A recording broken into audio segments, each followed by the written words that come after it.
Have you ever watched the rain and felt as if something deep within you was trying to speak? Carl Jung once said, "The world is outside, but the universe is within." Every raindrop that falls seems like an echo of the soul, small, silent, yet containing the vast sky of emotions we have not yet named. Rain and storytelling is not merely a story.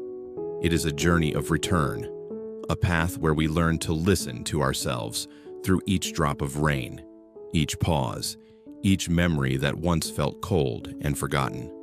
Rain does not only wet the earth, it washes the dust from the mind, allowing us to see both the darkness and the light within. Let today's story guide you through the rain-soaked landscapes of the unconscious, where every storm carries a message and every raindrop is part of the awakening. Part 1. Finding Stillness. That night, the rain was soft. Thin strands of water fell along the eaves, touched the leaves, and trickled down the window frame. In the dim room, there was nothing but the sound of rain and the quiet breath of the one sitting still.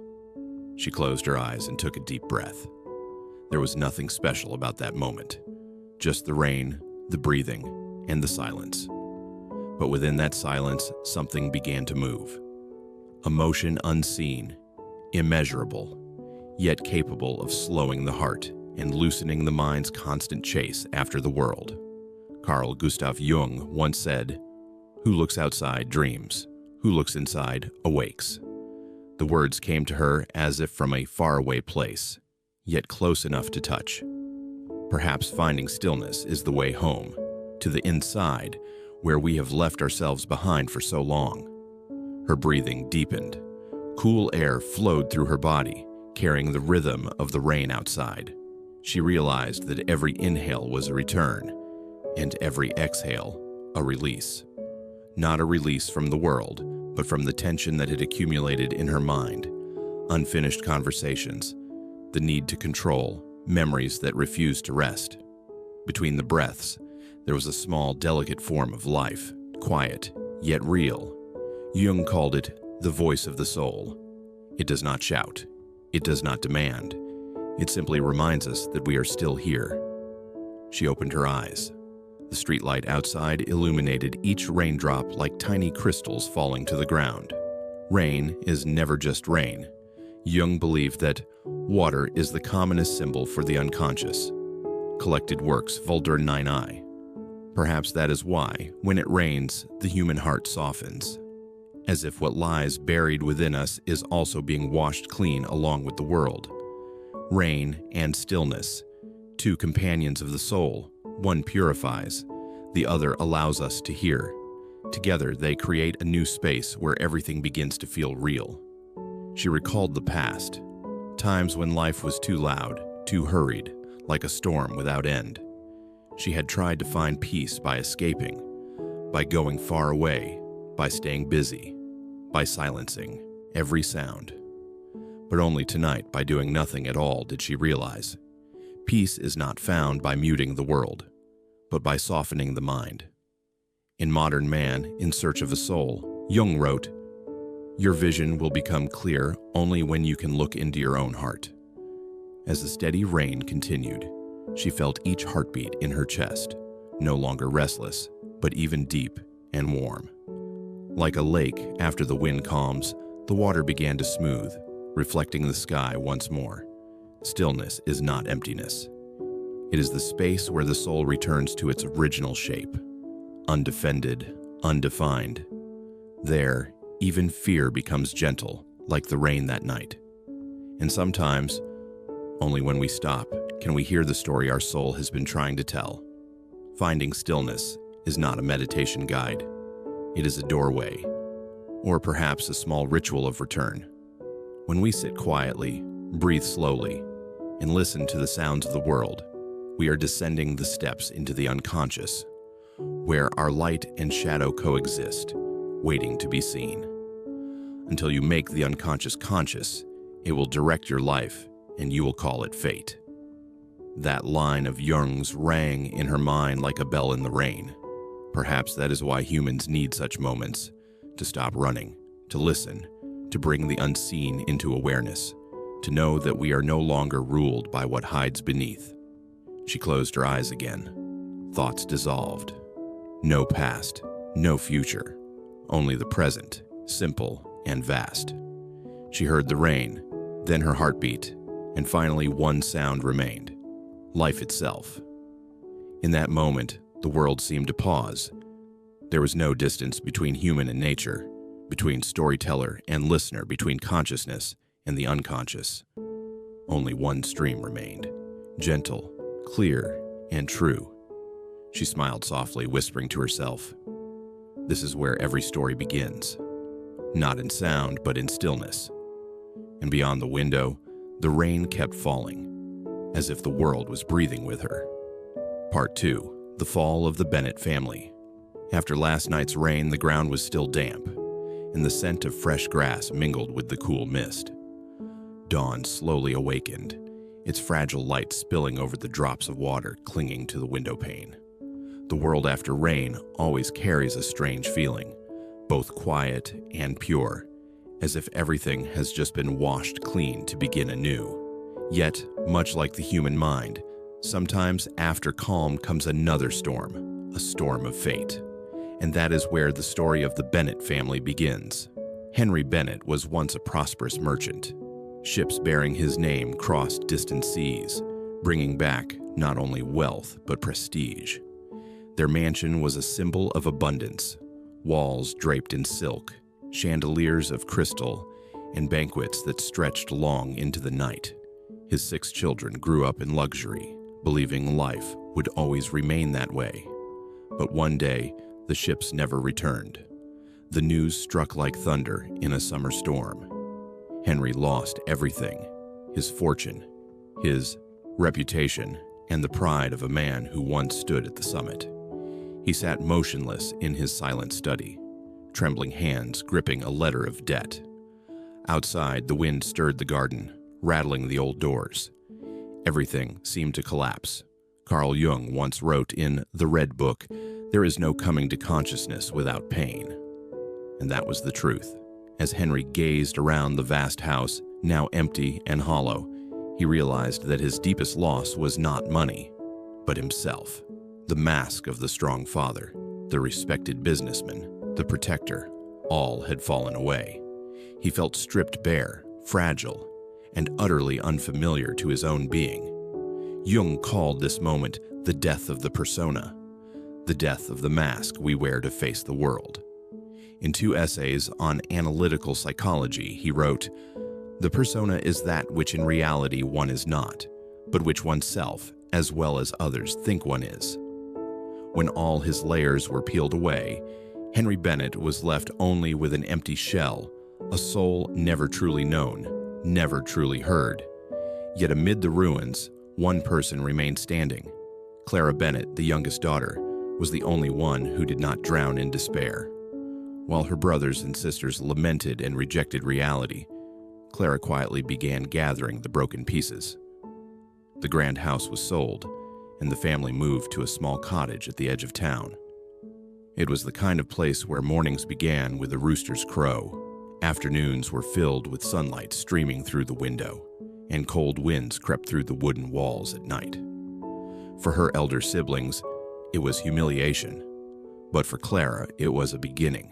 She started learning everything anew: how to cook, sew, tend the garden, and keep the fire alive. Her hands, once soft from holding pens, grew rough from working the soil. Every scratch, every bead of sweat was a lesson in humility. And within that simplicity, she felt something profound. Even when life takes everything away, there is still one thing it cannot steal: the ability to begin again. Jung once wrote, "One does not become enlightened by imagining figures of light, but by making the darkness conscious." Clara did not escape her family's pain. She faced it. She looked into the long, dark nights and learned how to light her own small flame. At first, the townspeople mocked them, but slowly, Clara's quiet diligence changed their hearts. She went to the market, learned to bake, asked how to plant herbs, sought advice from the elderly about raising chickens. She greeted everyone politely, neither proud nor ashamed, simply a soul learning how to live authentically. And through that humility, something miraculous happened. She became loved, trusted, and helped. The fall of the Bennett family through Jung's lens was not an ending. It was a ritual of transformation. They had to lose everything to rediscover what they had forgotten, the meaning of existence itself. In the Red Book, Jung wrote, "The way is within us, but not in God's, nor in teachings, nor in laws. Within us is the way, the truth, and the life." Henry lost the outer world so he could return to his inner one, and Clara, with her gentle hands and quiet heart, found that path without needing to be taught. She became the thread that held everything together, the glue that holds everything together. When her father left in search of new opportunities, and her siblings sank into disappointment, she kept the kitchen fire burning. She understood the true strength lies not in power or possessions, but in the calm of a soul that does not lose itself in the storm. On quiet nights when everyone else was asleep, Clara would sit by the window, gazing at the small garden outside. Moonlight streamed through the branches, illuminating her dirt-stained hands. Outside, the wind carried the chill of early autumn, and once again, it began to rain. She did not fear the rain. She remembered that first night when everything collapsed. It had rained then too, but now the sound of rain no longer spoke of loss. It was a reminder. Every ending is merely another form of beginning. Jung once said, "The sole purpose of human existence is to kindle a light in the darkness of mere being." Clara smiled. She knew she had not yet escaped the darkness, but she also knew that the small flame within her had begun to burn. And perhaps, in that little cottage in the damp countryside, amid the rain and the quiet breath of night, that fragile light was already enough to illuminate the path toward something far greater. Part 3. The Storm and the Mansion. Since the day he lost everything, Henry Bennett had lived quietly, like a shadow fading at the edge of the world. Each morning, he woke early, stepped into the small courtyard, and sat watching the rain fall upon the eaves. There were days when the rain seemed endless, each drop a reminder of a time when he had everything except gratitude. Then one gray afternoon, the postman arrived with news that made Henry's heart tremble. One of his trading ships had survived and had just reached port. Henry said nothing. He only clutched the letter in silence.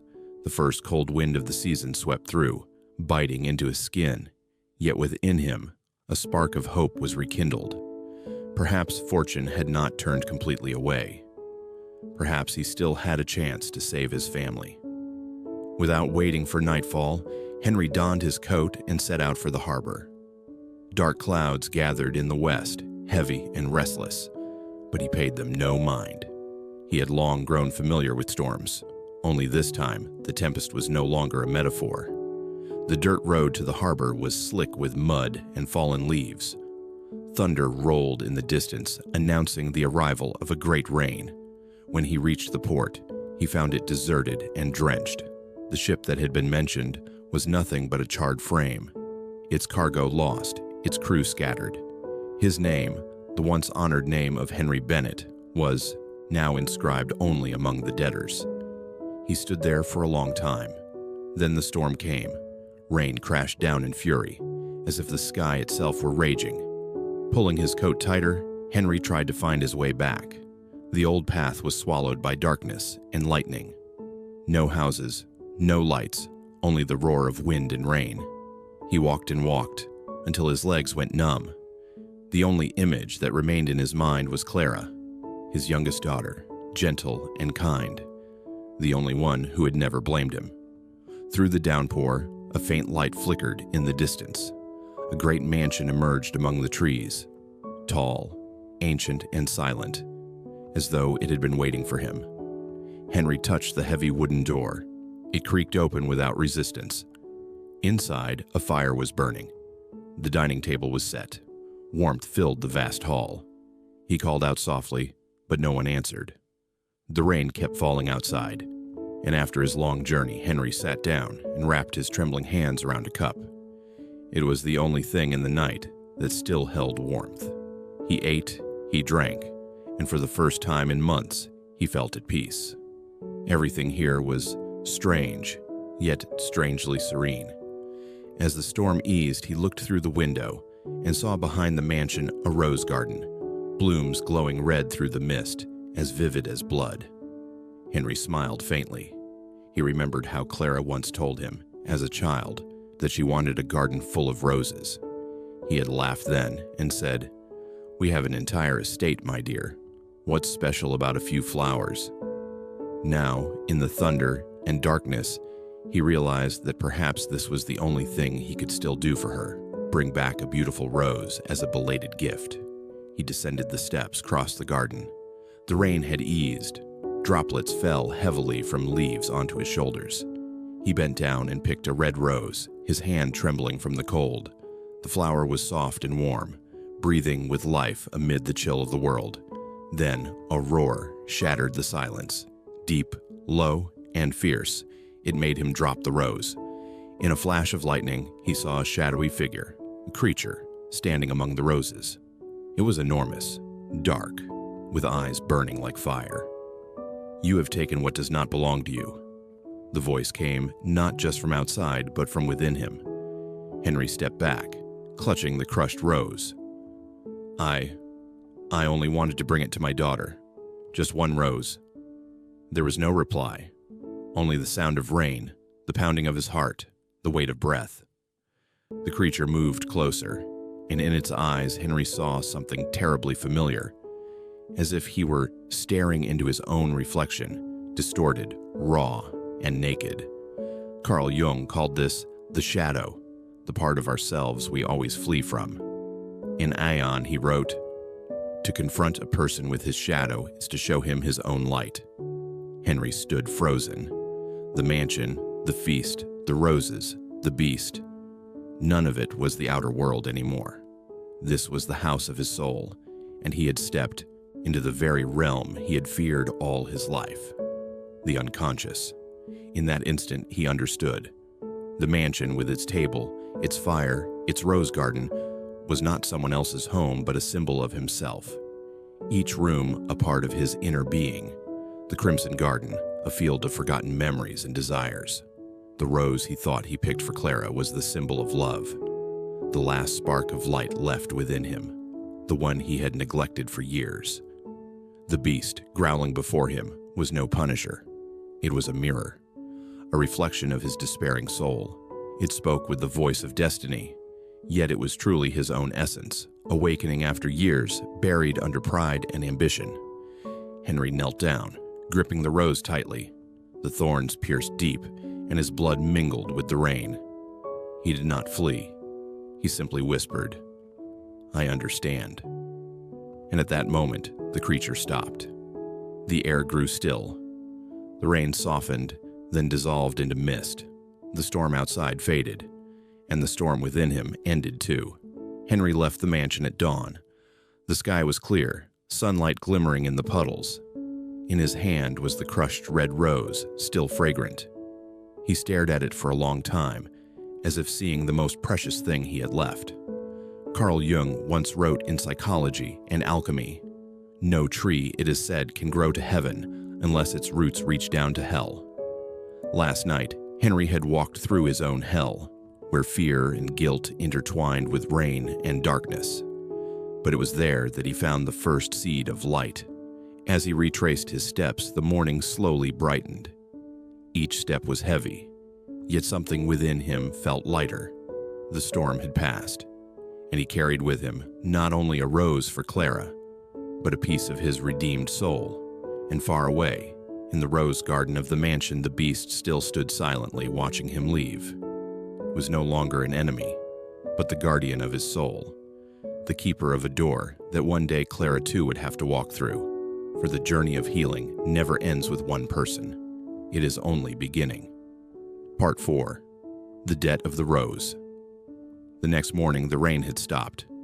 Slivers of light fell through the leaves, illuminating the damp, cold forest from which Henry Bennett had just emerged after the raging storm.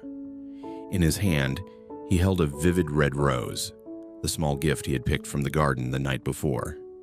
Its fragrance lingered in the cool air, mingling with the scent of rain. On the road home, Henry felt a faint lightness in his chest. After all his losses, he was finally bringing something back, a rose for Clara, his youngest daughter, who was waiting for him in their small cottage at the edge of town. But that comfort lasted only a moment. A deep, cold voice sounded behind him, freezing him in place. "Do you intend to leave without paying the price for what you've taken?" Henry turned around. Standing on the mansion's stone steps was a tall man, cloaked in black, his eyes sharp and cold, reflecting the dim morning light. It was Ethan Vale, the master of the house where Henry had taken shelter the previous night. Henry stammered, I'm sorry. I didn't know this place had an owner. I only sought refuge from the storm and—" Ethan cut him off. His voice struck like iron. "You ate beneath my roof, warmed yourself by my fire, and stole what is most precious to me." Henry looked down at the rose in his hand. He spoke softly, trembling. "I only wanted to bring it to my daughter. She has always dreamed of having a real rose." The wind stirred, making the rose petals tremble, their fragrance fleeting, like a fragile plea for mercy. Ethan stepped down from the stairs, each movement heavy with both grief and anger. "Do you know," he said, "that those roses are all I have left of my late mother? Each petal is a memory, a breath of her final days." His voice quivered, yet his eyes stayed cold. "No one is allowed to touch them." Henry stood silent. A burning shame rose in his chest. In his desperation, he had committed a sin without knowing, yet deep inside, he understood. This was not merely another's punishment, but the judgment of his own conscience. Carl Jung once wrote in The Red Book, "You cannot flee the inner conflict, for it pursues you as long as you evade it." Henry realized that Ethan Vale was not merely a man, he was a mirror, reflecting the part of himself Henry feared most, the shadow of pride, of selfishness, of a man who once believed love could be replaced by wealth. "You have two choices," Ethan said, his voice dropping low. "Stay here, serve me, and repay your debt with your strength and soul, or send another in your place." Henry's breath caught. "Another? What do you mean?" "Anyone," Ethan replied, "as long as they come willingly. But remember this, every debt must be paid." He turned away, walking slowly back toward the mansion, leaving Henry standing alone in the garden. The wind rustled through the leaves. Droplets fell from the branches. The rose in Henry's hand felt heavy now, weighted with destiny. On the journey home, Henry remained silent. Sunlight pierced through the mist, forming streaks of light across the horse's back. He felt as though he were riding through a dream, each hoofbeat echoing the rhythm of regret, each breath a question. Is this the punishment fate has reserved for me?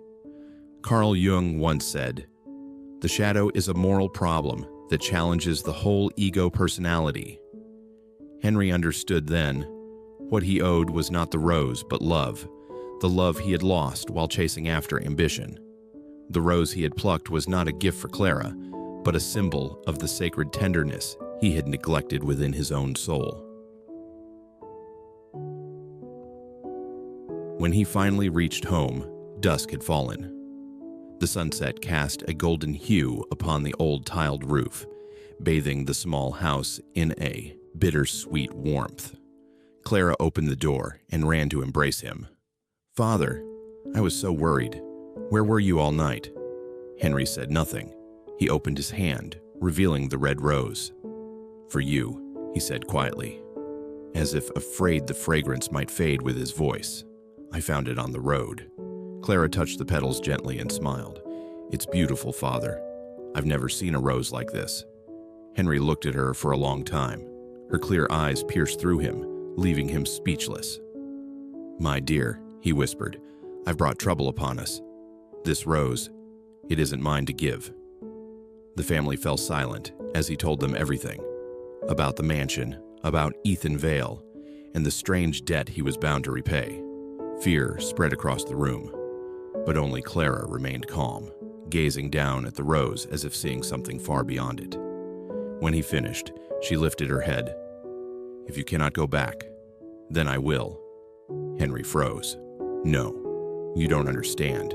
That place—" "Father," Clara interrupted gently, her voice soft as wind, "if this is the debt you must pay, let me be the one to repay it. You've suffered enough. Perhaps that's why I was born, to help you find forgiveness." Tears welled in Henry's eyes. "You don't owe him anything, Clara." She smiled faintly. "Father, sometimes we don't need to owe in order to repay. We only need to love deeply enough to want someone else to be free."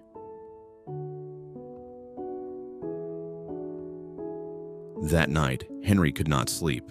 He sat by the hearth, watching the firelight flicker, his shadow dancing across the wall. Each flash of flame reminded him of Ethan Vale, the cold eyes, the echoing voice. He knew he could not stop Clara. What was calling her back to that mansion was not merely debt, it was destiny.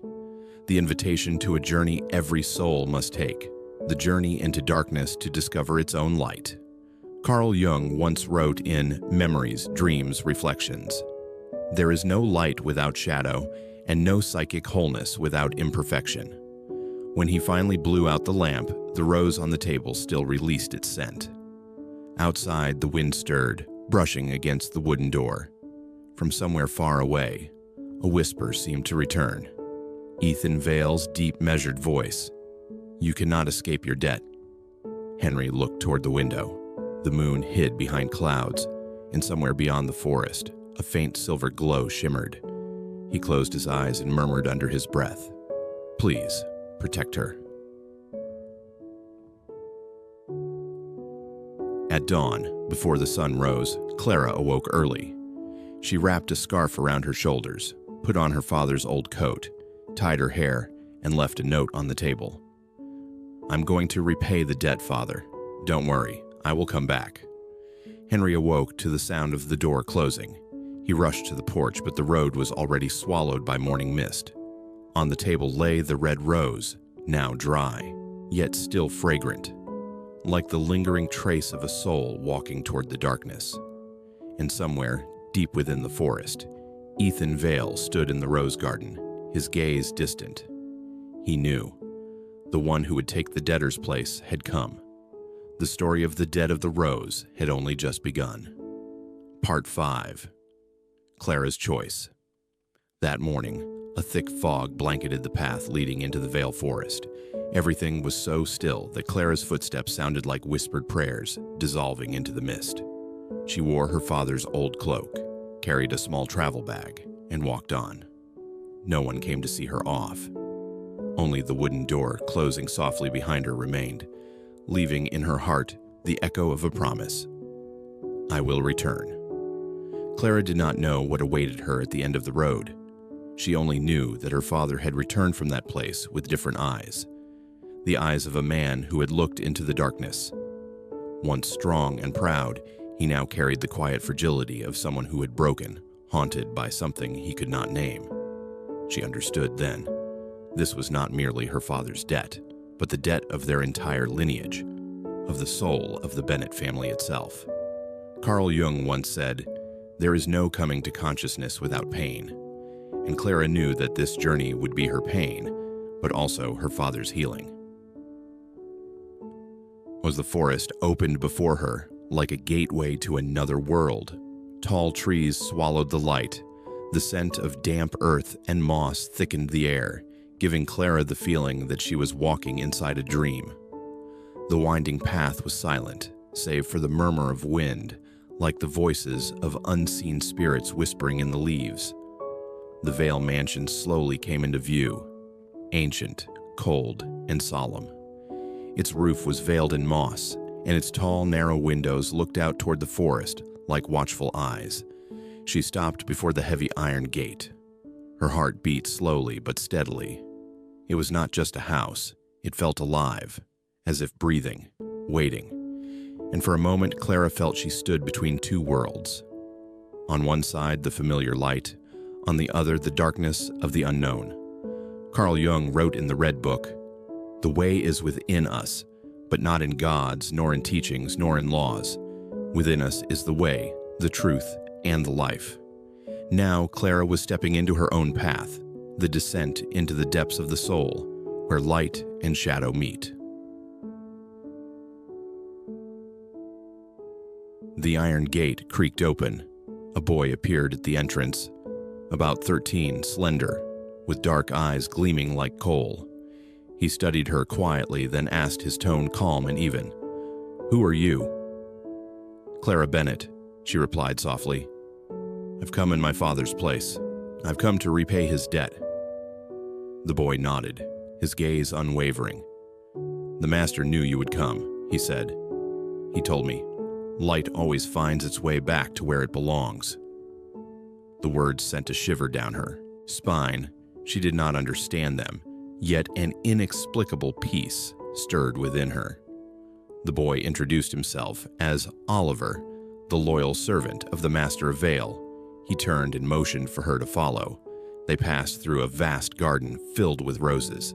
The flowers were in full bloom, deep red, glistening beneath a thin veil of mist. Their scent was sweet yet heavy, as though each petal carried the memory of a soul. Clara reached out to touch one. The petal was cold as stone.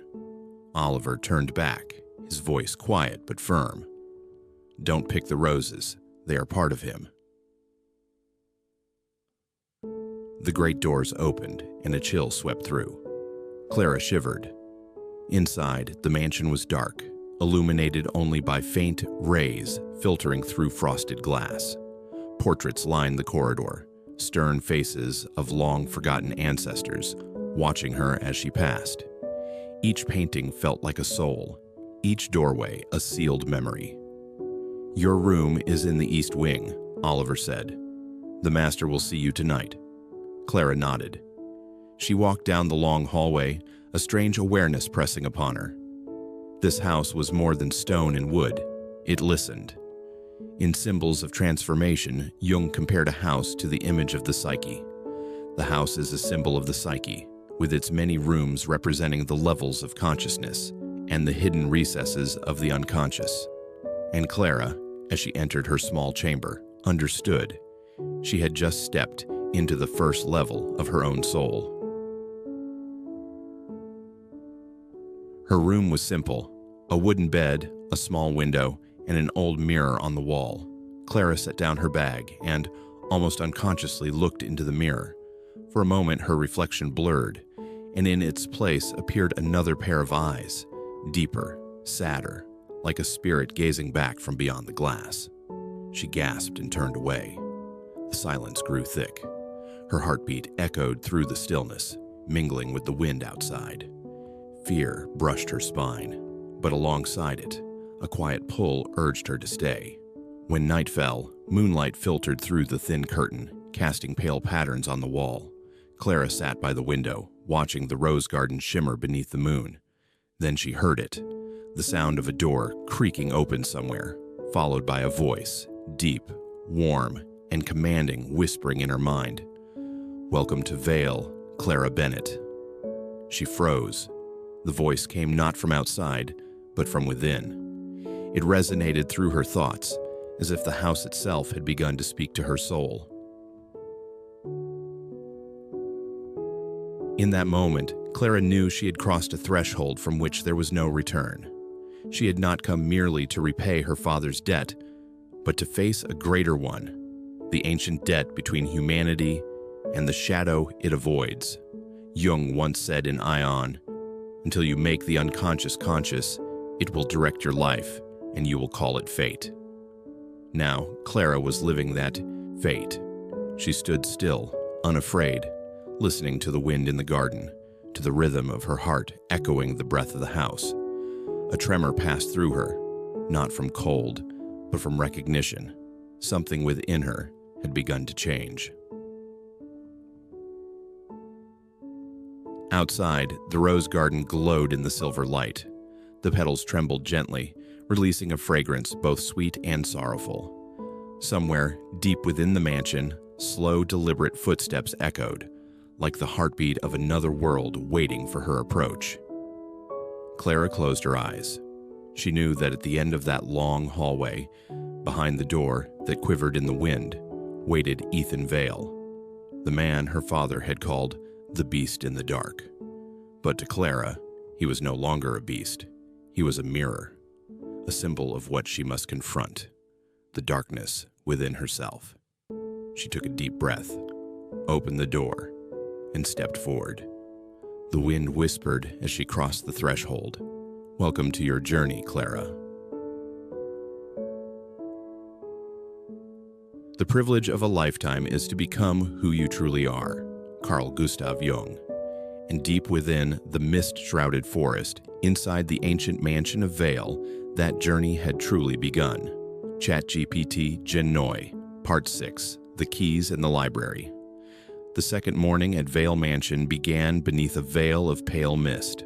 Clara awoke to the sound of small birds singing in the rose garden. The first light of day slipped through the curtains, casting a soft glow on the gray wall. She put on her cloak and stepped into the corridor, her bare feet brushing against the cold wooden floor. The long hallway was so silent that her footsteps echoed like a dream. At the far end stood Ethan Vale. He was still wrapped in his dark cloak, tall, solemn, but something had changed. The anger that once clouded his face had faded, replaced by a quieter, deeper calm.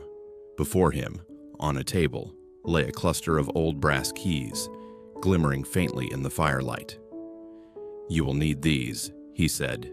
His voice was deep and measured, as if every word carried weight. "They open every door in this house. From today, you are the keeper of them. You may care for this place, if you wish." Clara looked at the keys in his hand, their cold metallic light reflecting softly across her face. "Why me?" she asked quietly. Ethan paused. "Because I'm tired of silence. This house has slept too long. And you." He looked at her intently, seemed to know how to wake it. Then he placed the keys into her hands. A chill ran through Clara's palm, climbing up her wrist, settling deep within her chest. She looked down at the little keys, each one shaped differently, rough, curved, anciently beautiful. She did not know why, but she sensed that each key carried a story, waiting to be unlocked.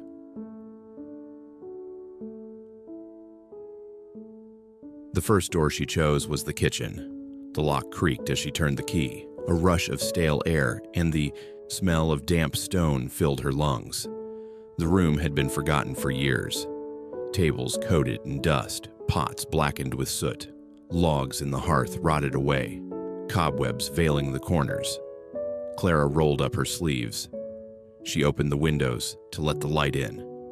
She lit the stove, scrubbed every dish, washed each glass, arranged everything neatly in its place.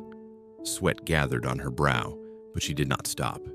Each small motion was like a prayer, a way of giving warmth back to a house that had known only cold for too long. By afternoon, the smell of baked bread and herbal tea drifted down the corridor. Ethan paused as he walked by. Golden light poured through the doorway. The crackling of fire filled the air. How many years had it been since the mansion had felt alive? He stood still, watching through the open door. Clara was leaning by the hearth, her face glowing in the amber light. And for the first time in many years, Ethan felt something stir inside him. Something he thought was gone forever. The feeling of being alive. The next morning, Clara chose another key. This one opened a tall, wide door. She gasped. The library spread out before her. The ceiling soared high, and dust-covered shelves reached to the top. Dim light filtered through the stained glass, illuminating rows of leather-bound volumes. The air smelled of parchment and time. She walked slowly between the shelves, her fingers brushing the spines where Latin and French titles had long since faded. Behind her, Ethan's voice echoed softly. "This library is the soul of the house. I spent most of my life here, but knowledge did not save me. It only made me lonelier." Clara turned to him. "It isn't knowledge that isolates us," she said gently, "but forgetting to use it to understand." and to love. Ethan stared at her for a long moment. Surprise flickered, then softened into quiet wonder. "You speak as if you've lived longer than your years," he said, half smiling, half sighing. Clara replied simply, "The heart has its own measure of time." By dusk, the two sat together by the library's hearth. The firelight flickered against the shelves, lighting up the old books until the room seemed to glow with the breath of knowledge itself. Ethan opened a thick volume, turning to a marked page. Slowly, he read aloud. "Knowledge rests not upon truth alone, but upon error also." Carl Jung, The Red Book. Clara listened, her eyes gleaming in the light. "Perhaps," she said, "it is error that makes knowledge humane.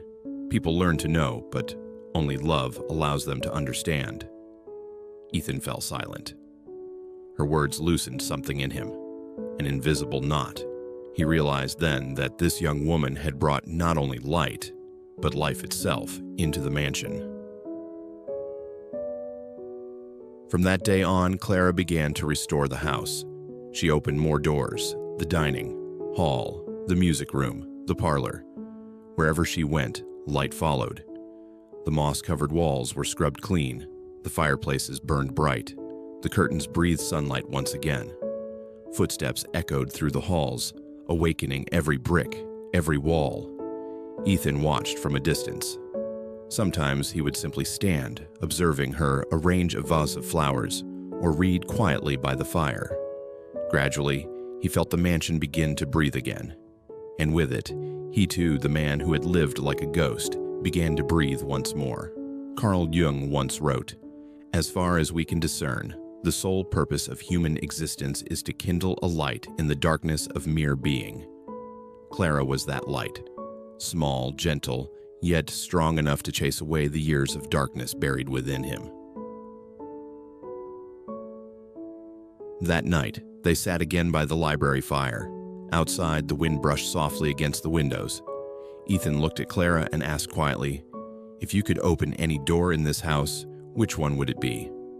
Clara smiled, fingers curling around the ring of keys. "Perhaps," she said, "the one that leads to your heart." Ethan lifted his head slightly. The fire reflected in his eyes, surprise first, then tenderness. "That door has been locked for a very long time," he murmured. Clara's voice was soft. "Then let me find the key." Outside, snow began to fall, gentle, soundless. Inside the Vale Mansion, the firelight glowed against thousands of book spines, like the quiet breathing of a soul reborn. And in that light sat two souls, one who had lived in shadow, one who carried light within her, side by side, as if two notes in a symphony had finally found harmony. Carl Jung once said, "The meeting of two personalities is like the contact of two chemical substances. If there is any reaction, both are transformed." And that night, in the old mansion, amid the whispering wind and the soft warmth of the fire, transformation began. Not only within the walls of Vale, but within two hearts, one learning to love again, and the other learning to trust in the quiet light of compassion. Part 7. The Truth of the Curse. Winter came slowly, and with it, a biting cold. The Vale forest lay beneath a veil of mist, like a thin curtain drawn between two worlds. From the library window, Clara gazed outward. Snow was falling, covering the rose garden, burying the crimson blooms beneath a shroud of white. The wind stirred, shaking the few petals that remained, trembling like the last breaths of something fading away. Lately, she had begun to hear whispers in the village below. They called Ethan Vale by another name, the Beast. A man once wealthy and powerful, who had lost everything after some mysterious calamity. They said he was cursed, that his soul had turned monstrous, and only by rediscovering his humanity could the curse be undone. Clara listened in silence, neither denying nor believing. There was something too convenient about those stories, as though people needed the supernatural to explain another's pain. Yet deep down she wondered, Was he truly a monster, or just a man punished by the weight of his own past? That night, as wind whispered through the corridor and fire glowed red in the library, Clara finally asked, "Ethan, the villagers say you were cursed. Is that true?" The room fell still. The fire crackled softly, casting gold across his face. Ethan lifted his eyes, deep, still, like a winter lake. "So you've heard," he murmured. "Only rumors," Clara replied. "They say you were once a proud nobleman, condemned to live forever in solitude, to atone." Ethan smiled faintly, a sorrowful smile that faded before it fully formed. "They are not wrong," he said. "They simply do not understand." He rose and walked to the window. Outside, snow fell in silent waves, whitening the night as though erasing memory. "Long ago," he began, "I believed power was everything. I thought I could command people, fate, even love itself, and in that arrogance, I lost it all. By the time I understood, it was too late." Clara said nothing. His voice was calm, steady, yet each word carried the ache of a confession far greater than guilt, something ancient, universal. "I was not cursed by anyone," he said at last. "I was punished by myself. The shadow I had nourished within me returned and devoured me whole." Carl Jung once wrote in Ion, "The shadow is a moral problem that challenges the whole ego personality." Clara had never read Jung, but as she looked at Ethan, she understood intuitively. He was not the beast of fairy tales, but a man who had looked into the deepest darkness within himself, and instead of fleeing, chose to stay, to face it, to understand it. The next day, while accompanying Oliver to the village for provisions, Clara overheard more whispers. They spoke of a mysterious benefactor who often sent food to the poor, helped mend roofs, paid debts, yet no one had ever seen his face. When an old woman thanked the good man from Vale Forest, Clara felt her heart tighten. On their way back, the snow covered the road, the wind howled through the trees. Walking beside Ethan, she broke the silence softly. "You've helped so many people. Why hide it?" He looked out toward the white horizon, his voice low. "Because I don't do it for forgiveness. I do it to learn to love again." That night, they sat again by the fire. Clara opened a book and read aloud from Man and His Symbols. "Your vision will become clear only when you can look into your own heart. Who looks outside, dreams. Who looks inside, awakes." Ethan was silent. "I've looked inside for so long," he said, "and sometimes I fear what I find." Clara smiled gently. "But it's only then that you truly see." The firelight shimmered in their eyes, a small but steady flame, pushing back the shadows that filled the room. Ethan told her of the words carved into the mansion's gate, words he once saw as a cruel jest of fate. "Only when the beast learns to be kind shall the curse be undone." "I used to ask," he said, "how could a beast ever learn to love?" He paused. "Now I understand. The beast was never outside of me. It was within my own heart." Clara whispered, "And the moment you began to love, you set yourself free." Carl Jung once wrote in The Undiscovered Self, "Knowing your own darkness is the best method for dealing with the darkness of other people." Clara thought of that as she looked at Ethan. Darkness, she realized, was not something to fear. It was simply the part of the soul still waiting to be loved. And perhaps Ethan had finally learned to love that part of himself, through wisdom, through kindness, through compassion. From that day, the villagers still called him the Beast, but to Clara he was no monster. He was merely a man with a lonely face, learning to forgive himself. One evening, she asked him quietly, "If the curse truly exists, do you wish to be freed from it?" Ethan smiled. "I don't need to be freed, Clara. I only need to learn how to live without fearing myself." She nodded. "And that," she said softly, "is what freedom truly means." Outside, snow continued to fall, blanketing the rose garden in white. Inside the library, the fire glowed bright, casting gold light over rows of ancient books. Ethan sat at the table watching as the brass keys glimmered in Clara's hand, once heavy, now shining as symbols of faith.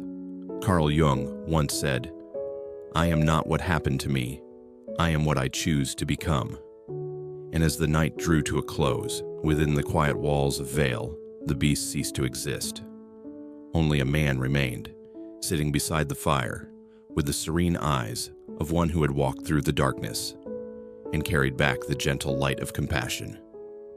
Part 8. Winter at Vale Manor. Winter arrived softly like a breath upon the glass. The winds from Vale Forest carried the scent of snow and the whispers of the earth and sky. The entire manor was cloaked in shades of silvery gray, silent, cold, yet no longer desolate as before. Within its thick stone walls, the warmth of fire still burned quietly in the hearth. And in a room filled with old books, two souls sat together. One once called the Beast, and the other, a young woman gentle enough to see the humanity that still lived within him. Clara sat by the window, her hands wrapped in a woolen scarf, her eyes following the slow dance of snowflakes spiraling through the air. Across the room, Ethan Vale was reading. The firelight brushed against his profile, the once harsh lines of his face now softened, contemplative, like a living sculpture carved from shadow and light. Something in him had changed, not dramatically, not visibly, but quietly, like snow settling upon the earth, still, silent, yet full of strength. The afternoon passed in the soft rustle of turning pages. When Clara closed Man and his Symbols, she asked, "Do you think people can truly change?" Ethan did not answer immediately. He set the book down, gazed into the flickering fire, and said, "Yes, but not by trying to become someone else, only by daring to look directly at themselves." Clara smiled. His words echoed through her like a distant bell, reminding her of what Jung once wrote in the Red Book. "The way is not in the sky, the way is in the heart," she whispered, "and sometimes we need a winter to find that path again." Ethan looked at her, his eyes carrying a rare warmth, the kind found only in those who had stood amid ashes and discovered that the fire still lived. The following days drifted by like a long, quiet dream. Each morning, Clara lit the hearth and brewed tea, the scent of chamomile wandering softly through the old corridors. Ethan would help her clear the snow from the path, sometimes pausing only to stare at the rose garden. Now nothing but bare branches and frozen soil, but Clara always believed that beneath the frost, something still waited. "They're not dead," she said as he looked at the withered bushes. "They're only sleeping." Ethan smiled, a rare, simple smile that was enough to warm the coldest morning.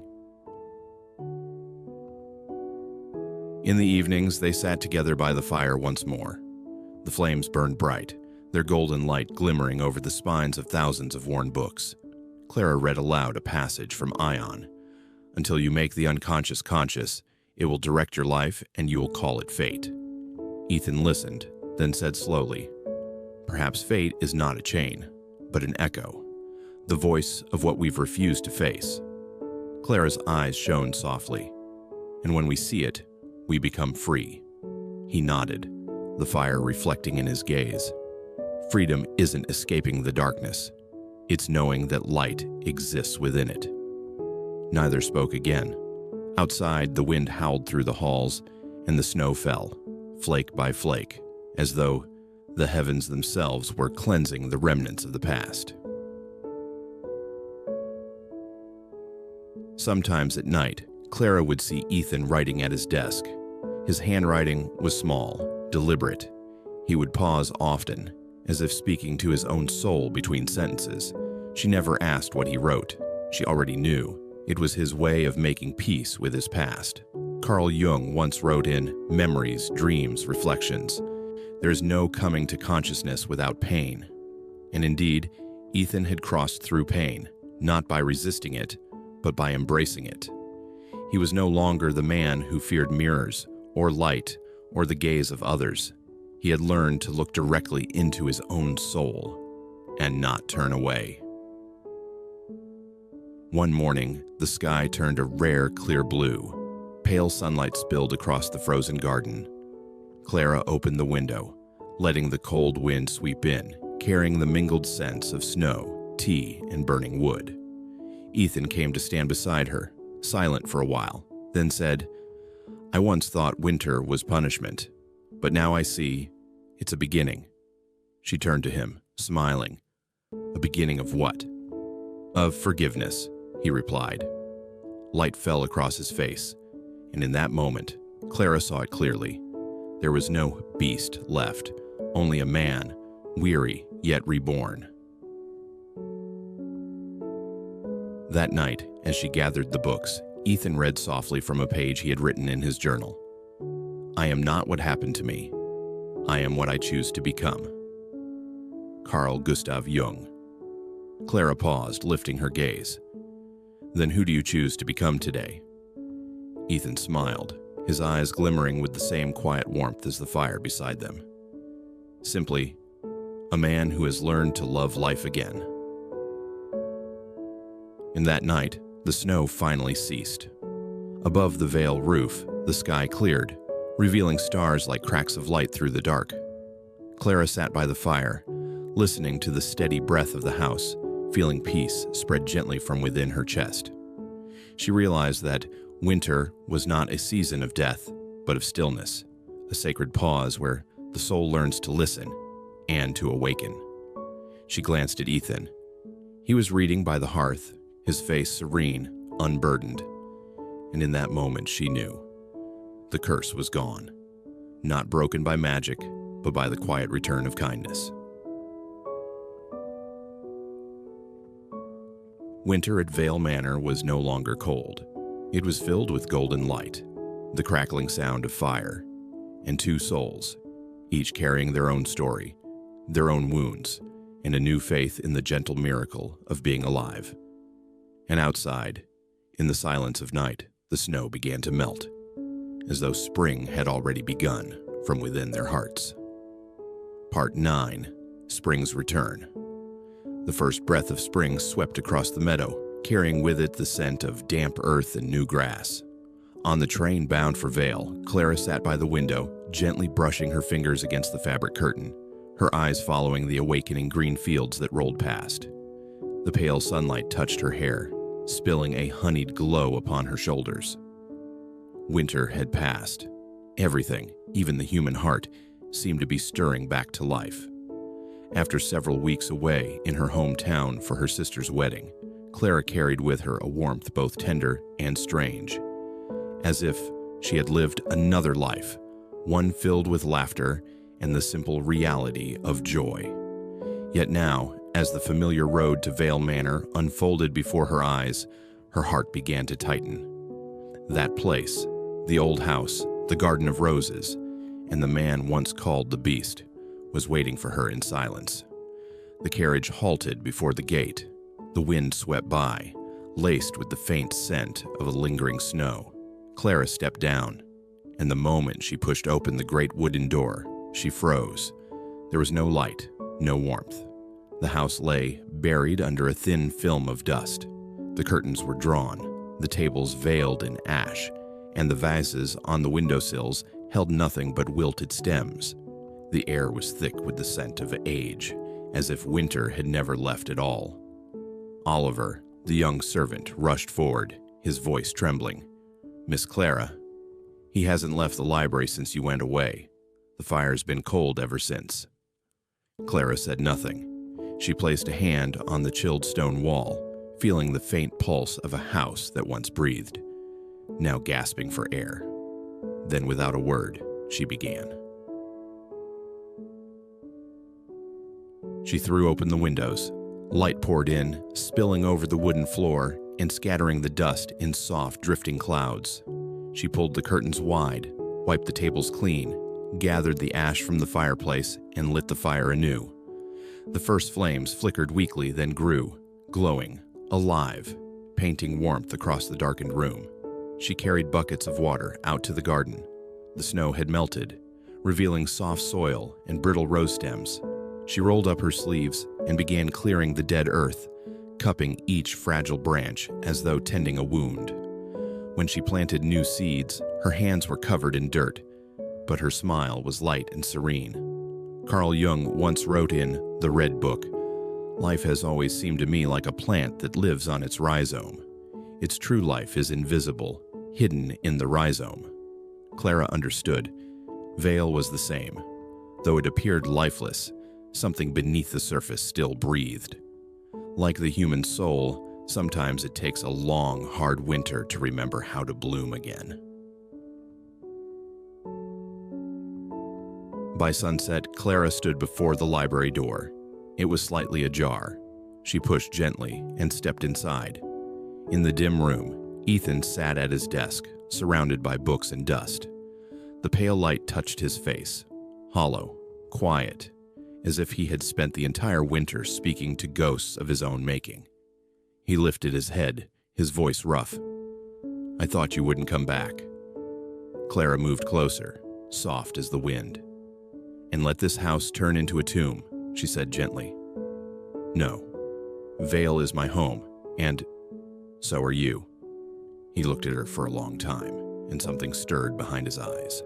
A spark, faint but real, like fire meeting ice. In that moment, between the old house and the man who had once exiled himself into solitude, spring returned. The days that followed brought quiet transformation. The kitchen glowed once more. The scent of baked bread drifted through the corridors. Chamomile tea warmed the afternoons again. Ethan left the library more often, and sometimes Clara found him standing silently by the window, watching the young rosebuds push through the thawed soil. One morning, as she arranged flowers in a vase, he murmured, "It's strange. I thought everything was dead. Yet, with just one touch, life returns." She smiled. "Because death is never the end, Ethan. It's only the stillness of life." He was quiet for a long moment. Her words echoed something he once read in Jung's Ion. There is no coming to consciousness without pain. Perhaps his winter, the long days of isolation and silence, had been that pain. And now, by facing it, he had awakened. One afternoon, Clara stepped into the garden and found Ethan kneeling in the sunlight, his hands cupping a tender new rose stem. The light broke through the branches, gilding his hair in soft gold. No trace of the beast remained. Only a man, human and alive, capable of fatigue, of tenderness, of love. She said nothing. Some things are too beautiful to be named. Carl Jung once wrote in Memories, Dreams, Reflections, "The privilege of a lifetime is to become who you truly are." Ethan was living that privilege, and Clara, the woman who had brought back the light, was learning it too, not as a savior, but as someone who could plant life again in the ashes. Spring blossomed gloriously across Vale. The windows were always open, the curtains danced with the breeze, birds built nests under the eaves, roses bloomed along the path, and their fragrance drifted into every room. Each morning came with quiet laughter and the clinking of teacups. Each night, the fireplace glowed. Two silhouettes sitting side by side, no words needed. One golden afternoon, Clara looked around and whispered, "Do you see, Ethan? Vale has awakened." He looked at her, a faint but genuine smile on his lips. "Not just Vale, Clara. Me too." Above them, the spring clouds floated lazily across the sky. Light filled the old house, glinting on the windows as if 1,000 eyes had just opened. In that silence, it seemed as though a spirit was smiling. The spirit of spring, of forgiveness, of two hearts that had learned to bloom again. Carl Jung once said, As far as we can discern, the sole purpose of human existence is to kindle a light in the darkness of mere being. And that spring, Clara kindled that light, not only within Vale Manor, but within their very hearts. Part 10. The Awakening. The summer morning was bathed in sunlight, gentle as a breath. Dew still shimmered on the grass, and birds sang brightly among the whispering trees. Clara stood before the mirror, adjusting her simple dress and tucking back a loose strand of hair. Today was the wedding day of her second cousin, but more than a celebration. It was the day she had decided to bring Ethan out of the solitude he had built around himself. Ethan stood by the window, the light tracing the lines of his thin, time-worn face. He looked at her, the woman who had brought life back to Vale, with an expression caught between hesitation and fear. "I shouldn't go," he murmured. "The people in town will never want to see me." Clara turned to him, her voice soft yet unwavering. "Then let them see, Ethan. Let them see that you exist, not as a beast, but as a man. It's time to stop hiding from yourself." He fell silent. In her words, he didn't just hear an invitation. He saw a mirror reflecting the part of himself he had long denied, the human heart within the creature he had imagined himself to be. They left Vale while the morning mist still clung to the rooftops. The carriage rolled slowly, the sound of hooves blending with the spring wind drifting through wildflowers. Neither spoke, but Clara could feel Ethan's unease in every breath he took. The tightening and loosening of his hand, the quiet tension of someone preparing to face their own reflection. When they reached the village square, a crowd had already gathered. Church bells rang high and clear through the open air, bright to others, but to Ethan they sounded like warnings. Whispers threaded through the crowd. "It's him. The Beast of Vale. What is that girl doing?" Ethan lowered his head, his eyes avoiding theirs. But Clara took his hand, gently, firmly. That small grasp anchored him to the present. In her steady gaze he found the calm he had lost, and the faith he no longer dared to hold. They sat quietly in the last pew, surrounded by laughter and music. Joy filled the hall, but they remained like two forgotten silhouettes. Clara glanced around. Familiar faces, once kind to her in times of hardship, now looked at her with unease. But she did not bow her head. She knew, only by daring to meet the gaze of others can one truly begin to see oneself. When the ceremony ended, she walked through the crowd holding Ethan's hand as they passed under a sea of wary eyes. A man's mocking voice broke the silence. "Young lady, are you truly walking with him? With that beast?" The air froze. Ethan turned as if to leave, but Clara faced them instead. Her voice rose, clear, warm, and resonant like the wind sweeping across an open field. "No, I'm not walking with a beast. I'm walking with a man." Murmurs rippled through the crowd. Her tone did not waver. Each word stronger than the last. "This man has erred. He has lost everything. He has lived in solitude, but he has learned to love, to understand, and to forgive. And what about us? Have we learned to forgive ourselves?" She stepped up onto the platform in the square. Sunlight spilled across her face, radiant, unyielding like a beacon. "You call him cursed, but the real curse isn't on him.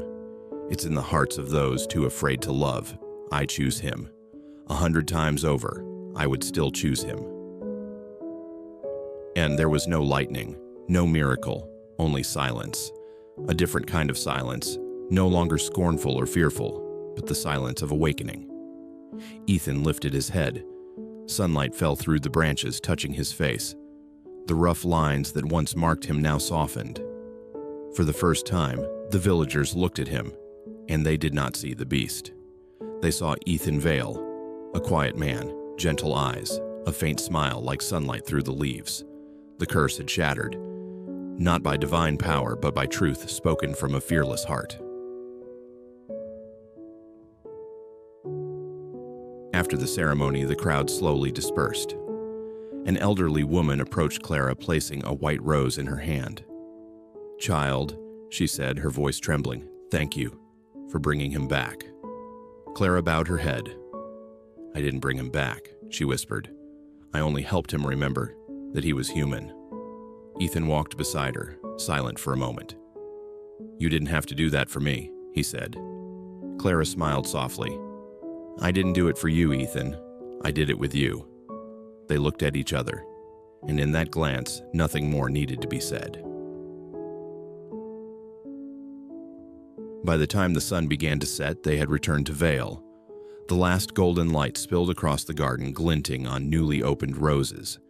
The old house seemed alive again, its windows glowing with the reflection of the sky.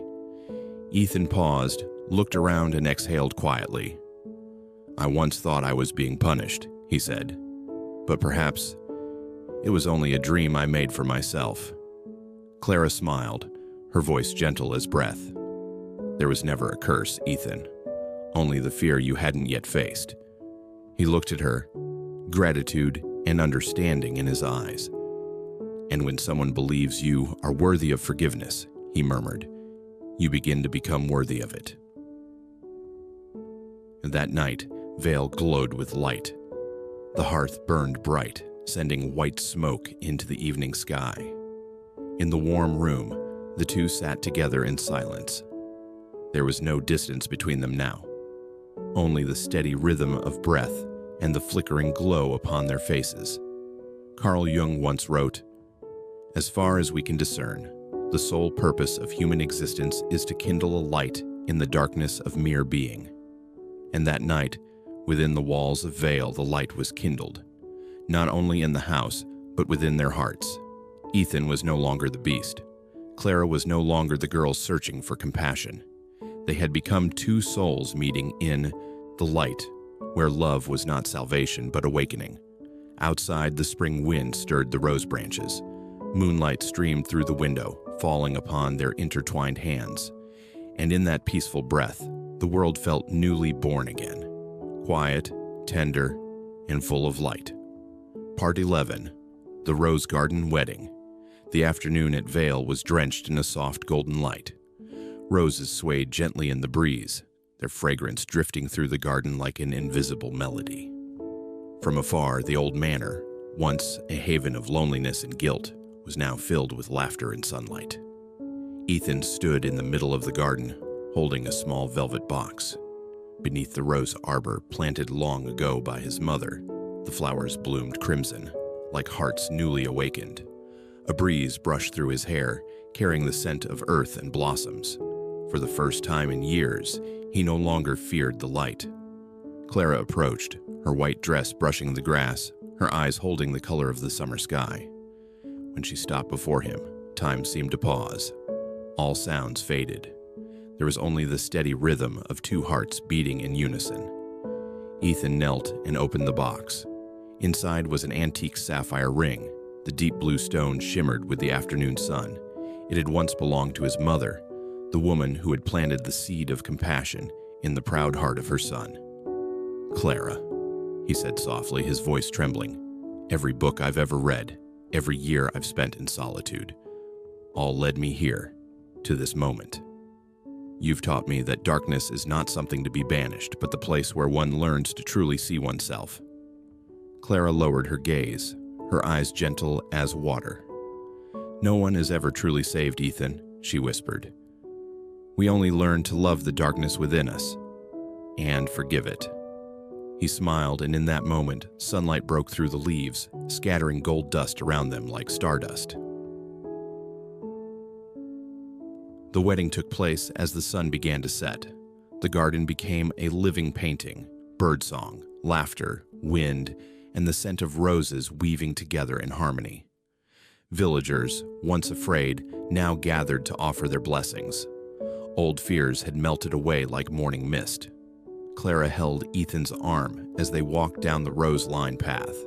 Beside them, Oliver, the young boy who once served the manor, carried a small bouquet, his face radiant. No one whispered the beast anymore. They saw only a kind, grounded man and the woman who had recognized his beauty long before the world could. Ethan turned to Clara, his voice warm and deep. "I once spent endless days reading, searching for truth. But when I look at you, I finally understand. Some truths cannot be learned by reason, only felt by the heart." Clara smiled, squeezing his hand. "Knowledge helps us understand the world," she said, "but compassion allows us to touch it." Beneath the rose arbor, they stopped. The last rays of the sun bathed them in a soft, dreamlike glow. Ethan took the sapphire ring and slid it onto her finger. The blue gem glimmered like a drop of ocean beneath the sunset. "You are the light within my darkness," he murmured. Clara looked at him, her eyes reflecting that same light. "No, Ethan," she said softly. "That light has always been within you. I only helped you see it." They gazed at each other for a long while. In that golden light, everything seemed to dissolve. Time, the past, even old wounds. Only two souls remained, bare, real, whole. The wind whispered through the roses like a blessing from old spirits. Somewhere in the air, Ethan thought he heard his mother's voice. "My son, at last, you have come home." Tears rolled down his face, not of regret but release. In that profound stillness, he felt something he had never known before: peace. Clara touched his hand gently. "Vale has awakened," she said, "and so have you." He looked around. The garden shimmered under the fading light. Every flower seemed a forgiven memory, every petal a prayer finally answered. Carl Jung once wrote, "Wholeness is not achieved by cutting off a portion of one's being, but by integration of the contraries." Ethan and Clara were the embodiment of that truth. He was reason, intellect, and shadow. She was compassion, intuition, and light. Between them, there was no savior and no saved. Only two souls who had found each other and crossed the threshold of fear into wholeness. Evening descended. The sky blushed with hues of rose and gold. Petals drifted onto Clara's hair, and she laughed, a bright, innocent sound that made Ethan feel young again. In that instant, time stood still. There was no past, no future, only the radiant living present. Carl Jung once wrote in Memories, Dreams, Reflections, "The privilege of a lifetime is to become who you truly are." And here, in this garden, they had done exactly that.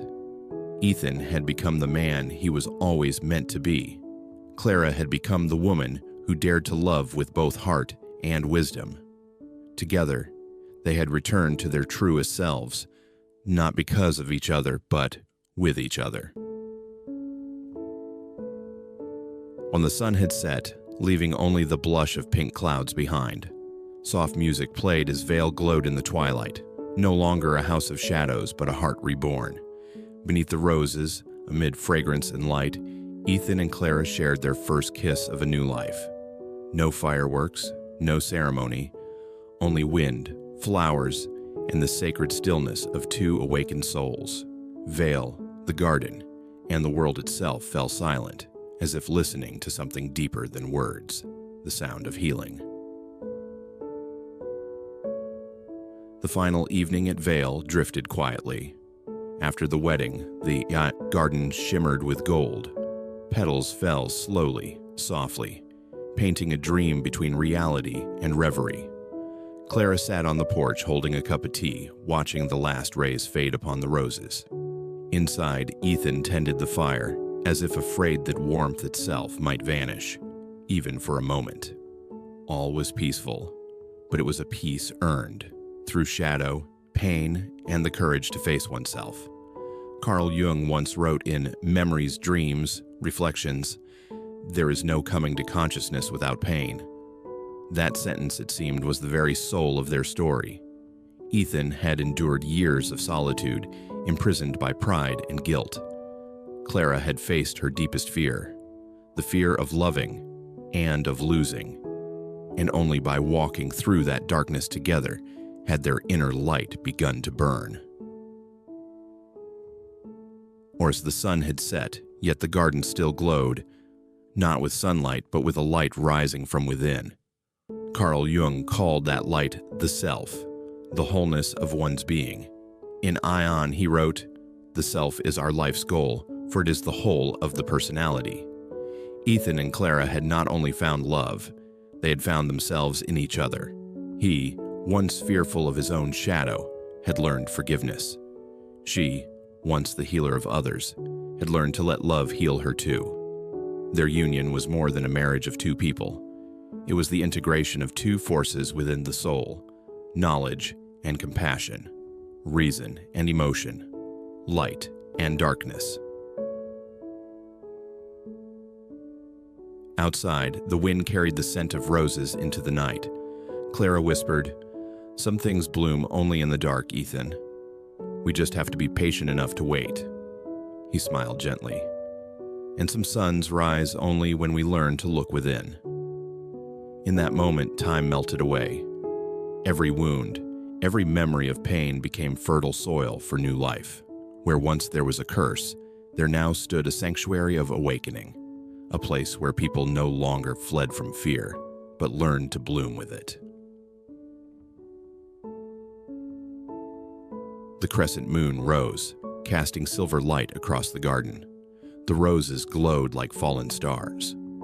Clara closed her eyes, listening to the wind, to the crackling fire, to her own steady heartbeat. She remembered Jung's words. As far as we can discern, the sole purpose of human existence is to kindle a light in the darkness of mere being. That light, she thought, was never far away. It was here, shining through the roses, burning in the hearth, alive in every breath. She turned toward Ethan, who sat quietly, his eyes lifted to the sky as if conversing with his past. "We've come a long way, haven't we?" she whispered. Ethan smiled, his voice warm and steady. "So far that we found our way back to where it all began, but changed. Now I know peace isn't when the storm ends, it's when you learn to stand still in the rain." The words floated through, the air like a breath, yet they lingered deeply. Vale was silent, and within that silence there was something sacred, as if the entire garden bowed in reverence. Among the fragrance and light, they sat side by side. No words, no explanations. Every story, every symbol, every storm, every season, every curse, all had led to this, the final reconciliation. Clara placed a hand over her heart and closed her eyes.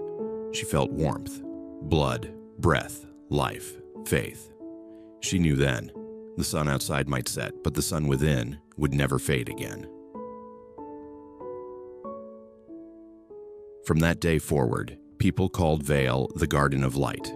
Villagers would say that on summer evenings, if you stood beneath the rose arbor, you could hear the wind sing, a whisper of two old souls speaking of love, compassion, and the eternal light within humankind. But perhaps there was no magic in it at all. Only two people who once dared to face their shadows and did not look away. And because of that, they found the sun within themselves. They're the inner sun, the light that does not belong to the sky, but to the human heart. It is the light of courage, of understanding, of forgiveness, and of love that transcends form. And that is where this story ends. Not with a full stop, but with a breath, soft, deep, alive. As if you, the one listening, are stepping into that same garden and touching the light within your own soul. Rain and storytelling. Beauty and the Beast. Bedtime story for grown-ups.